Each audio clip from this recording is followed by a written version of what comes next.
Director, queremos contarle que se suma a nuestra conversación Paola Gabriel León, él es biólogo molecular y comunicador científico y él estuvo aclarándonos todas las dudas con respecto a la vacuna y hoy día le agradecemos por estar nuevamente en nuestro programa. Gabriel, ¿cómo se toman esta noticia ustedes como comunidad científica? Bien, y quería, celudar a Heriberto, fuimos compañeros de universidad, no lo vi hace mucho tiempo. ¿En serio? Fuimos compañeros en la Católica. ¿Cómo estás? Bien, ¿y tú?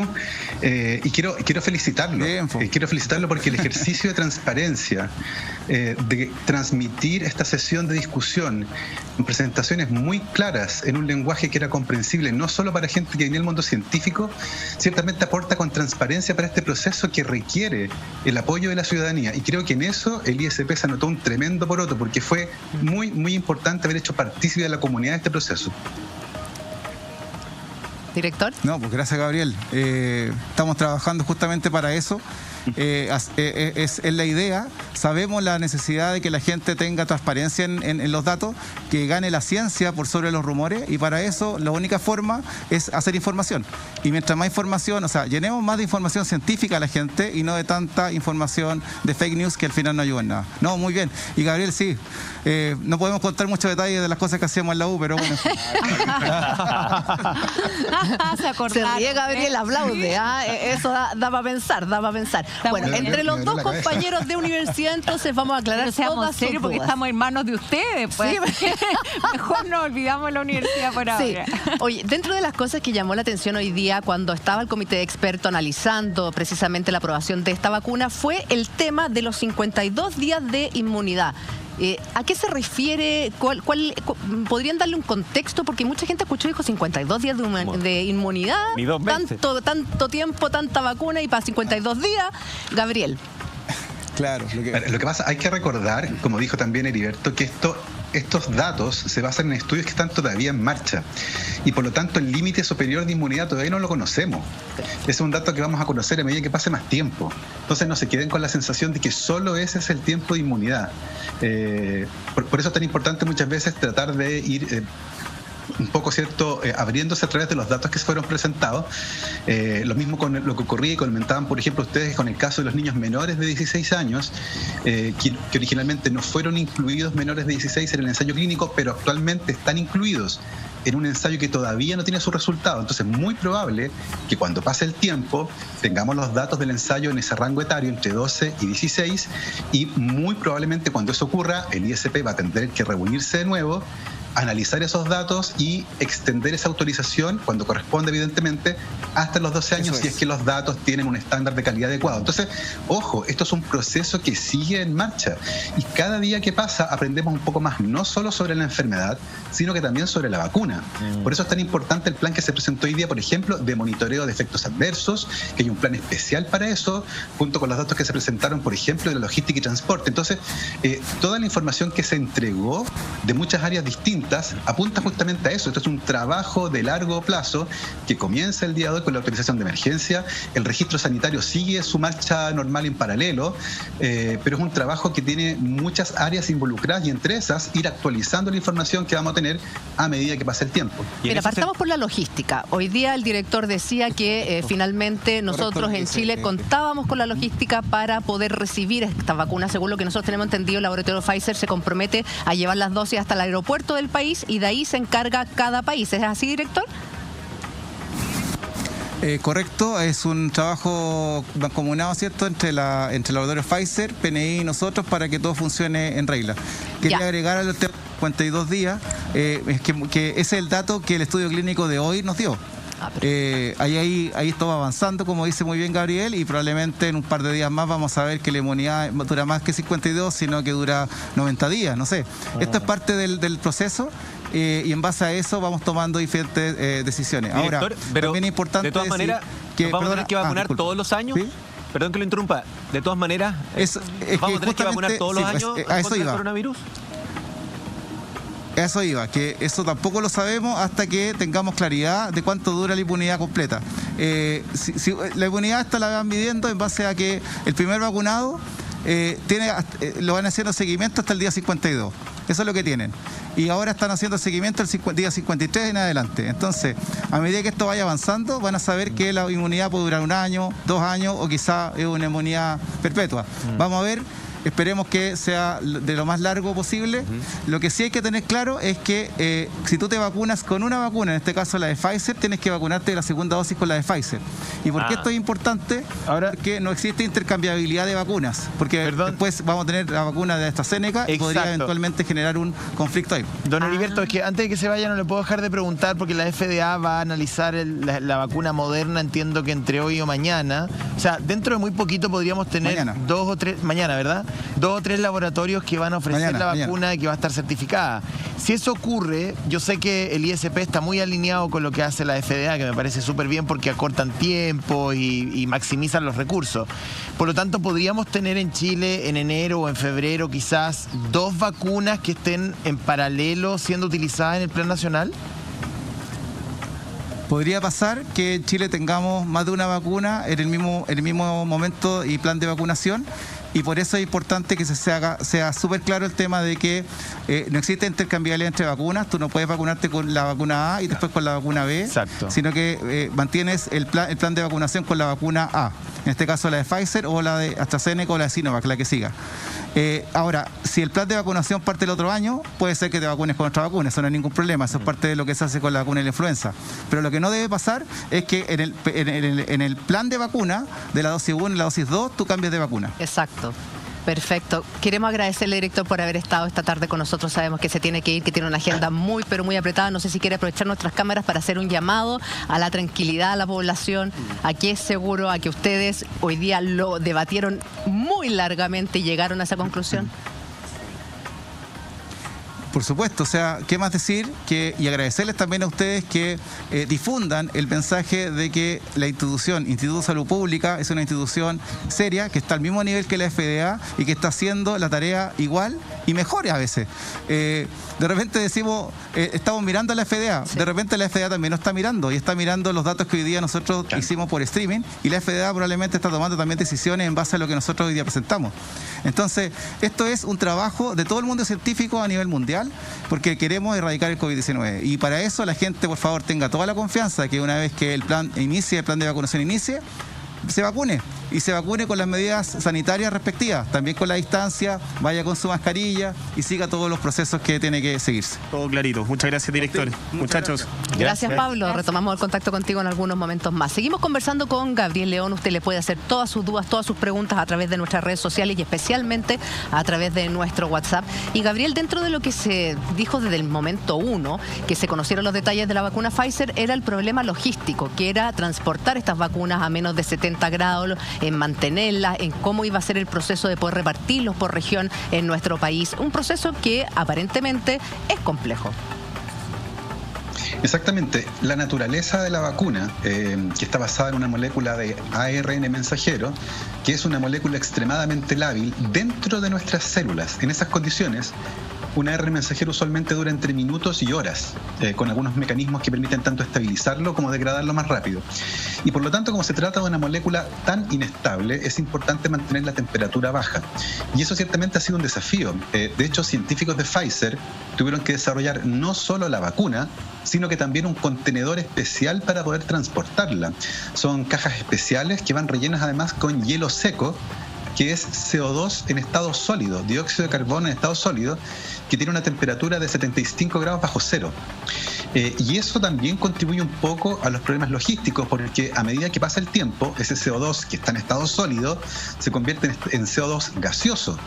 Y ese CO2 gaseoso evidentemente se convierte en un problema porque interfiere con el oxígeno en la respiración. Entonces, se genera una serie de problemas logísticos que, como dijo muy bien Heriberto, nuestro país está preparado para afrontar, porque si Chile no tuviera la infraestructura que tiene para afrontar la logística de esta vacuna, sería un error haberla comprado, porque sería básicamente como botar la plata.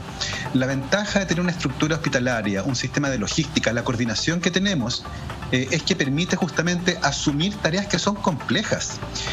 No sé si les conté ayer, pero en algún simposio de vacunas me tocó conversar con un médico que tenía ya varios años de carrera, había jubilado hace mucho tiempo, y él me decía, cuando llegó la vacuna contra la polio a Chile en los 60, una de las sorpresas que nos encontramos fue que no teníamos un sistema de transporte de 20 grados bajo cero. No teníamos camiones frigoríficos suficientes. Y lo que tuvimos que hacer fue confiscar camiones de helado. Y por lo tanto eran los camiones de helado los que llevaban la vacuna, porque eran los únicos que tenían un sistema de refrigeración adecuado. Entonces, nuestro país tiene, el día de hoy, está preparado para afrontar la logística compleja que involucra mover este tipo de vacuna. Gabriel, yo quería preguntar a propósito de que Julita decía, hagamos un poco la línea, digamos, la logística, sabemos que es esencial. ¿Y qué pasa con las capacitaciones? Porque esta es una vacuna nueva. Vimos que se va a hacer un monitoreo para los casos. Pero ¿qué pasa con el personal de salud? Que también tiene que conservar no solo esta cadena de frío, sino también saber administrar esta dosis, saber, por ejemplo, él decía, si hay una mujer embarazada, pregúntele a su médico. Pero resulta que el médico tendrá que ser capacitado respecto de los alcances, efectos que podría tener. ¿Cómo ves tú esa parte del proceso y cuáles serían tus recomendaciones más técnicas respecto de él? Bueno, de hecho hoy día, en la reunión del ISP, durante la presentación que se hizo de la Sociedad de Farmacología de Chile, se presentó una serie de recomendaciones que incluyen el punto que tú mencionas. Es importante que se incluya, junto con la información más técnica, ¿cierto?, el mantenimiento de la vacuna, la temperatura, el transporte y la logística, folletos de información, tanto para el paciente como para el personal médico. Se recomendaba, por ejemplo, que las personas que fueran vacunadas fueran observadas durante 15 minutos. O sea, uno no va... hay otras vacunas que uno se puede poner, por ejemplo, en la farmacia, ¿cierto?, la vacuna en la influenza. Acá no. Uno va a tener que ir a un centro de salud, le van a aplicar la vacuna y le van a pedir que se quede 15 minutos ahí por si acaso. Y si eventualmente esa persona tiene antecedentes de alergias graves, que se quede media hora por si acaso. Entonces, existe efectivamente, junto con la recomendación de aprobación, la recomendación para generar instructivos, folletos informativos para el paciente e instructivos para el personal de salud, justamente como una forma de capacitar, de informar y de entregar las herramientas adecuadas para que la aplicación de la vacuna se cumpla con los protocolos que las investigaciones que se han llevado a cabo durante los ensayos clínicos sugieren. Entonces eso también, y por eso fue tan interesante verlo en vivo, eso también fue parte de lo que hoy día se comentó en la reunión del ISP.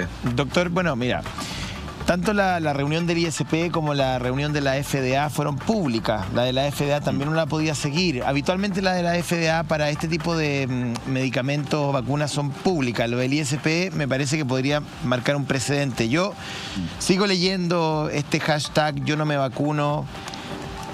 Y yo lo voy a decir con mucha fuerza, doctor. Me parece que ya la cantidad de pamplinas, o sea, de pamplinas, yo no entiendo por qué nos dejamos llevar por las teorías del oscurantismo antes por la ciencia. O sea, de verdad que yo he seguido los hilos que el doctor ha publicado, muy asertivo, muy didáctico.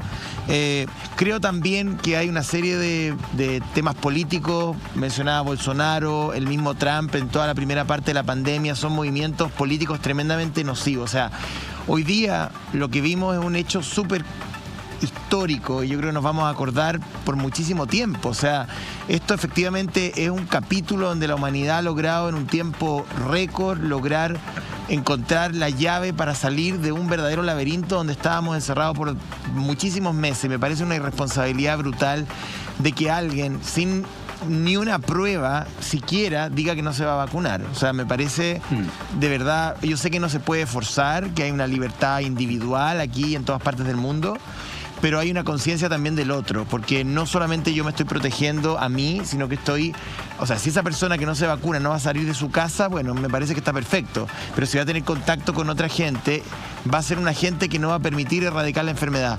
¿Cómo desde la ciencia se puede combatir con ese 30% de personas, según los estudios, que no confía, desde mi punto de vista, en forma equivocada en la vacuna o en tantas otras también soluciones que la ciencia ha propuesto a lo largo de la historia? A ver, ese tema es el día de hoy uno de los temas más complejos que existen en el mundo con respecto al uso de vacunas. Fíjate que es interesante, no es un tema técnico, no es un tema relacionado con la tecnología de la vacuna, con la inmunidad, es un tema relacionado con la actitud de las personas con respecto a una tecnología. Y pasa algo sumamente curioso. La primera vacuna de la historia se hizo en 1796, un médico inglés llamado Edward Jenner. Y en 1803, o sea, apenas 6 años después de esa primera vacuna, apareció en Londres una caricatura en un diario en la que aparecía este médico vacunando a las personas y les salían vacas por las orejas, por el trasero, por la boca, porque esa primera vacuna estaba basada en algo que se había obtenido de una vaca. Y por aquella época la gente pensaba que si se ponían algo de vaca en el cuerpo, les iban a salir vacas por distintas partes del cuerpo. Y es súper interesante porque finalmente esa creencia motivó al primer movimiento antivacunas de la historia, que es de la Inglaterra victoriana. Es de 1850. Entonces, ojo con eso, estos movimientos no son nuevos. El movimiento antivacunas, esa resistencia firme y convencida contra la vacunación, nace con las vacunas. Y es interesante porque tiene su sustento un poco en el miedo que produce un procedimiento que en esa época era desconocida, pero que el día de hoy además se ve acentuado por factores culturales. Recordemos que Internet, que se convirtió en una herramienta que democratizaba el acceso a la información, tiene como requisito el saber navegar por esa información. Y el día de hoy es un problema porque muchas personas no tienen las herramientas para navegar por ese mar de desinformación, porque cualquier persona puede subir cualquier cosa a Internet. Cada vez que me he topado con alguien, por ejemplo, que cree que las vacunas causan autismo y les pregunto por qué creen eso, me responden exactamente lo mismo. Lo leí en Internet. Y el punto es que muchas personas siguen convencidas de que leer es aprender, porque en el colegio no les enseñaron a cuestionar, a pensar, a tratar de separar lo que es verdad de lo que no. Y eso se suma además, no solo con el problema científico y el problema cultural, con nuestra forma de pensar el día de hoy, donde las personas sienten que cualquier opinión es perfectamente válida sobre cualquier tema. Y es muy divertido porque en estos hechos uno no opina. Si yo opino que la fuerza de gravedad no existe y salgo por una ventana, me voy a matar. Entonces, es como que se mezclan muchos factores científicos, culturales, de educación, que nos tienen como estamos el día de hoy.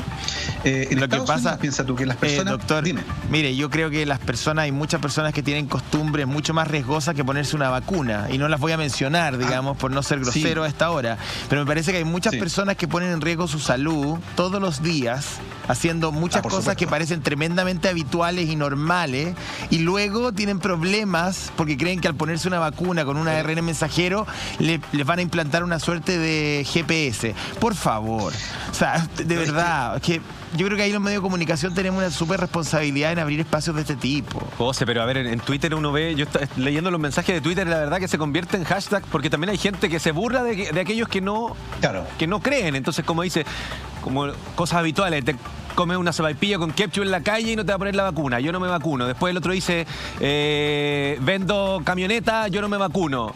Al final, de verdad, lo utilizan el hashtag no precisamente porque desconfían de la vacuna, sino que porque el Twitter, en definitiva, es ironía, hay un 30% Germán, de personas que dice que no se va a vacunar. O sea, sí, eso es más certero, el 30% de la encuesta, pero yo no me guiaría para una política pública o para estar preocupado por la credibilidad de una vacuna por un hashtag de Twitter, que en definitiva habla de lo que les dije recién. Sí, pero concordemos que el rol aquí, no sé, ahí Gabriel, quizás tú nos puedes dar algunos tips, cuando las autoridades toman este tema, que evidentemente es un tema de Estado y público, también tienen que asumir un rol respecto a esa información, y tienen que ir más allá de una simple campaña, de una simple difusión, porque hoy día el rol central, más allá de que la academia esté haciendo su trabajo, que lo está haciendo estos organismos, es también cómo comunicar el mensaje. Y como hemos visto un gobierno que a veces se ha enredado en estos mensajes, preguntarle a Gabriel, mira, si tú tuvieras todo el presupuesto, si tú pudieras decir, esta es la mejor gestión para informar adecuadamente a la ciudadanía, un poco soñando quizás, pero ¿qué es lo que harías? ¿Cómo llegar a esas personas que concordemos también? O sea, es verdad lo que hemos dicho, se dejan guiar por las tendencias, se dejan guiar por estas frases que luego repiten, y sin llegar a hacer el análisis. Yo le preguntaba al diputado el otro día cuando él decía que había dado esta frase de que no se iba a vacunar. Él y yo somos abogados, le decía, entonces pongámonos mejor en manos de los expertos, de los que saben. Por eso te pregunto, Gabriel. Este es un tema, como decía recién, que se ha discutido mucho en el mundo porque se ha convertido en un problema gigantesco el día de hoy. Y hay distintas estrategias que sirven, y una de esas tiene que ver, por ejemplo, con copar los espacios de información, pero de manera segmentada. Porque hay personas que tienen distinto rango etario, que tienen distintos intereses, que tienen una relación distinta con la información, que consumen información de manera diferente. El día de hoy hay muchas personas que se informan, por ejemplo, por WhatsApp. se informan. No usan WhatsApp como una red para comunicarse con la familia. Me llegó por WhatsApp y lo dan por verdad. Exactamente. Me llegó por WhatsApp. Y recordemos que en Chile hubo una evacuación de emergencia en el sur porque alguien hizo circular una cadena WhatsApp que venía un maremoto. En Chile hubo colas en las bombas de benzina porque alguien echó a correr un rumor de que una empresa se iba a huelga. Entonces, exactamente. Entonces, esos espacios que son utilizados hay que también utilizarlos con las campañas de información. En el fondo, no saco nada con quedarme donde estoy gritando. Tengo que ir donde está la gente. Y eso implica, por ejemplo, generar campañas en redes sociales, por ejemplo, campañas regulares en papel, campañas en el diario, campañas en televisión para llegar a todos los rincones y a todas las personas. No puedo esperar, por ejemplo, sencillamente hacer una campaña en TikTok o en Twitter. Porque no todo el mundo está en TikTok, no todo el mundo está en Twitter. Pero de hecho, la realidad que se vive en Twitter es distinta y por lo tanto hay que llegar a todas partes. Y ese es un desafío gigantesco. Yo creo que la información es poder y parte del temor, porque sí hay gente que tiene temor a la vacuna. Esa es una realidad. O sea, este hashtag en Twitter no es solo a partir de una joda, sino que es verdad que hay gente que dice, yo no prefiero vacunarme en una tercera, una cuarta, una quinta fase cuando llegue a Chile para ver cómo reaccionan los otros primero. Y es una realidad, porque existe temor. Sí, claro. ¿Y qué hace el temor? ¿Dónde basa? ¿Dónde se funda el temor? En el desconocimiento. Entonces creo que parte del trabajo que tú haces, que hace el director del ISP, es informar y aclarar todas las dudas. Dentro de las dudas que nos llegan a nuestro WhatsApp, la gente nos escribe y nos dice, si soy COVID positivo, ¿me puedo vacunar o no? Eso se discutió hoy día también en la reunión del ISP. Y usualmente lo que se recomienda es que la persona se recupere, pero que igual se vacune después. ¿Ya? Esto también es importante porque no todos los casos de COVID generan inmunidad en las personas. De hecho, recordemos que un número importante de personas que estuvieron contagiados con el virus nunca generaron síntomas, nunca se enfermaron propiamente tal. Y en muchos de ellos la respuesta inmune fue muy baja, casi no tienen anticuerpos. Y por lo tanto, la recomendación es que una vez que se curse el cuadro de la enfermedad, igual se vacunen para garantizar que la inmunidad sea adecuada. ¿Y ahí cómo se debería priorizar? Si hay dos personas con las similares características, una ya se recupera del COVID, otra no ha tenido COVID, ¿a quién se le debería vacunar o aplicar esta vacuna primero? Bueno, lo más probable es que cuando llegue la vacuna recién a Chile, el escenario de priorización sea, por ejemplo, con el personal de salud y las personas que están en más riesgo de morirse y que se enferman, que son los adultos mayores, por ejemplo. Así que muy probablemente las primeras dosis de vacuna que lleguen estén dirigidas al personal de salud y a la población de riesgo, que son los adultos mayores y las enfermedades y las personas con enfermedades crónicas. Una vez que ya empiece a llegar la vacuna de manera más masiva y se comience a distribuir, si es que llega a haber ese tipo de conflicto, por ejemplo, que ojalá no lo hubiera, uno podría suponer que la persona que tuvo COVID eventualmente puede que tenga algo de respuesta inmune. Y en ese sentido, enfrentados al mismo riesgo, porque eso es lo que hay que estudiar. Si uno trabaja, por ejemplo, en contacto con el virus y el otro está encerrado en su casa, son riesgos distintos. Claro. Pero enfrentados a riesgos similares, uno podría asumir que tal vez la persona que sí tuvo el cuadro tiene algo de inmunidad y la otra no, la que no tuvo nunca expuesta al virus. Claro. Y por lo tanto, muy probablemente ese es el criterio. Ahora, es difícil que lleguemos a ese nivel de empezar a definir quiénes se vacunan y quién no. Ahora, una pregunta que yo creo que la mayoría de nosotros nos hacemos. ¿Cuándo todo este proceso va a tener incidencia en la curva? Porque eso es lo que finalmente estamos buscando, la erradicación de la enfermedad, y si no es la erradicación, al menos que la curva se mantenga lo más contenida posible para retomar las condiciones habituales de normalidad. En fin, yo sé que hay una decisión importante de las autoridades de no dar señales de, digamos, de que la pandemia ha terminado. Estamos muy lejos de eso. Y que deben mantenerse por un tiempo en paralelo todas las medidas junto con el proceso de vacunación en sus primeras etapas. Pero estamos hablando de una planificación que nos va a llevar en cuánto tiempo a recuperar nuestras vidas, lo más parecido a lo que teníamos antes. ¿1 año, 10 meses, claro, 7 meses? Esa es una de las grandes preguntas que hay, porque efectivamente uno siente que el virus te secuestró la vida, ¿cierto? Sí. Y el 2020 es un año casi para olvidar. Es difícil establecer un límite de tiempo, pero sí sabemos más o menos la cantidad de población. Y se estima que al menos un 60% de la población debería mostrar algún tipo de inmunidad para que eventualmente eso se note en la cadena de contagio. Ya. Y un 60% de la población En Chile estamos hablando de cerca de 10 millones de personas. O sea, estamos hablando de aplicar 20 millones de dosis, porque son 2 dosis de vacuna por persona. Y por lo tanto, y tu gesto claramente lo refleja muy bien, estamos hablando de varios meses. Y es súper importante eso, porque hoy día en la reunión del ISP se insistió muchas veces en que las medidas que hemos usado hasta el día de hoy, distancia social, lavado de manos, uso de mascarillas, van a continuar durante mucho tiempo, probablemente durante todo el 2021, parte importante del 2021. Entonces, la llegada de la vacuna en Chile, la autorización de emergencia primero, y su eventual llegada son muy buenas noticias, por cierto, pero no se acaba ahí. Las vacunas, en el fondo, no es un fin automático. No es lo que nos sirve, es la vacunación.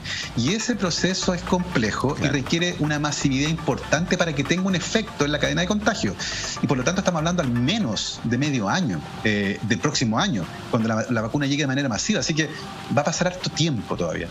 Y en ese sentido, Gabriel, hay una pregunta que hace Vladimir Gallardo, que yo la hemos discutido incluso acá, la he discutido con otros grupos, que dice, ¿se podría ocupar la vacunación como una especie de pasaporte? O sea, si tú estás vacunado, puedes ir a un evento masivo, puedes ir a una discoteca, a un recital. Suena como una muy buena idea. Una suerte de incentivo y de castigo también al que no se quiere vacunar. El problema es que se convierte en un incentivo perverso. ¿Por qué? Porque cuando tú conviertes a una herramienta de salud pública, y ojo, esto también se discutió durante el año a propósito del famoso pasaporte sanitario, pasaporte COVID, cuando tú conviertes a la vacunación en un incentivo, va a pasar que las personas van a empezar a comprar el famoso certificado, lo van a falsificar, van a empezar a comprar de alguna forma porque van a querer tener no la vacuna, el permiso para hacer las cosas que la vacuna te deja hacer. Y por lo tanto hay que ser muy cuidadosos con los incentivos que se utilizan para la vacunación. El incentivo más importante es que me voy a cuidar yo y voy a cuidar al resto. Porque si yo me contagio, a lo mejor a mí no me pasa nada, pero puedo contagiar a alguien y lo puedo matar. Ese debería ser el principal incentivo, el social. Cuando uno le pone otras cosas a los incentivos, como por ejemplo tener acceso a ciertos servicios, poder ir de vacaciones, ir a comer, qué sé yo, se va a producir un montón de problemas asociados a cuando eso ocurre. Mercado negro, compra, coima, va a ocurrir, porque así es la naturaleza humana. Entonces, si bien suena una buena idea en principio, porque es un incentivo para que la gente se vacune y actúa como castigo para que los que no se vacunan, puede terminar siendo algo mucho, mucho peor que no poner un incentivo de esa naturaleza. Por eso es que hay que pensarlo mucho. Hay un artículo muy bueno que se publicó durante el año de 2 bioéticos que hablaban justamente sobre los incentivos a la infección. En esa época se decía, la gente que se infectó puede seguir su vida. Y ellos decían, ojo, capaz que mucha gente salga a contagiarse para intentar poder retomar la vida y capaz que se mueran. Entonces, ojo con los incentivos. Ahora, ahí también hay un tema, porque quizás, por ejemplo, llevándolo al transporte aéreo, en que hoy día se está exigiendo este examen, una persona conocida viajaba a Estados Unidos, no se había tomado el examen con las 72 horas y no lo dejaron volar. Tuvo que volver a su casa, esperar las 72 horas y volar. Entonces, quizás, entendiendo la lógica que planteas y compartiéndola absolutamente, puede ser que las líneas aéreas el día de mañana, por ejemplo, exijan tener el certificado de vacunación para viajar. Por lo tanto, van a haber quizás, no en forma generalizada para acceder a espectáculos u otros, pero sí trámites puntuales que eventualmente podrían requerir esta certificación, ¿verdad?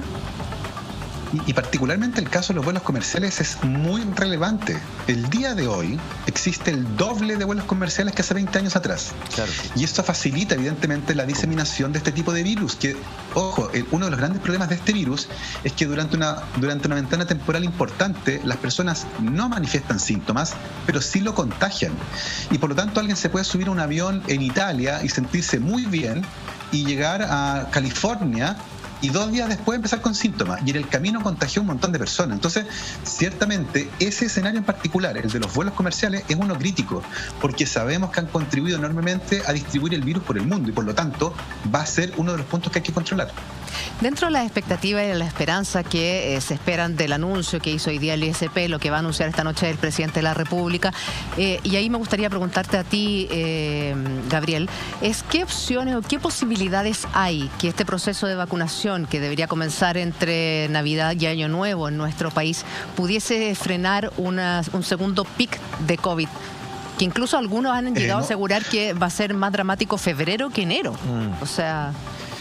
Es muy difícil que eso ocurra porque la cantidad de personas que tú tienes que inmunizar para que la inmunidad colectiva permita bajar la curva de contagios es alta. Y por lo tanto ese efecto muy probablemente no se va a notar. Y ahora vienen las fiestas de fin de año, ojo, y las personas tienen unas ganas enormes de verse. Sí, pues, y se ha hablado mucho, los epidemiólogos han hablado mucho de las burbujas sanitarias, ¿cierto? Todas las personas que viven en la misma casa, ¿cierto? Evidentemente comparten el ambiente y están sanos, por ejemplo. Pero si se juntan con alguien de otro lugar que no convive con ellos y que tal vez ha tenido actitudes de riesgo, por ejemplo, ha salido a carretear y qué sé yo, ahí se pueden producir los contagios entre las familias. Y yo lo entiendo, la gente está aburrida, se echan de menos. A los chilenos nos gusta hacer nuestras festividades de fin de año todos juntos, pero ojo, es tremendamente peligroso. Por eso hoy día, por ejemplo, la OMS recomendaba que si se van a juntar, usen mascarilla dentro de la casa. Le están diciendo los europeos que además están entrando al invierno. Claro. Entonces, decirles que hagan su fiesta de fin de año en el patio es como mandarlos a congelarse. Entonces, es un escenario complejo, particularmente porque uno entiende que las personas están aburridas, quieren verse y todo, pero el mensaje es, tienen que aguantar. Es la parte final. Imagínense haber estado encerrados todo el año para venir ahora al final a enfermarse porque se decidieron juntarse sin medidas de protección. Entonces hay que también insistir mucho con eso. Y mejorar la comunicación de las autoridades. Absolutamente, Gabriel. Gracias por haber estado nuevamente aclarando todas las dudas. Como siempre, un placer tenerte en nuestro programa. No, un placer conversar con usted y de nuevo felicitarlos porque esta labor de contestar estas preguntas es sumamente importante para, como decías tú justamente, bajar un poco la ansiedad y el miedo y tratar de informar mejor. Así que muchas gracias. Gracias, Gabriel.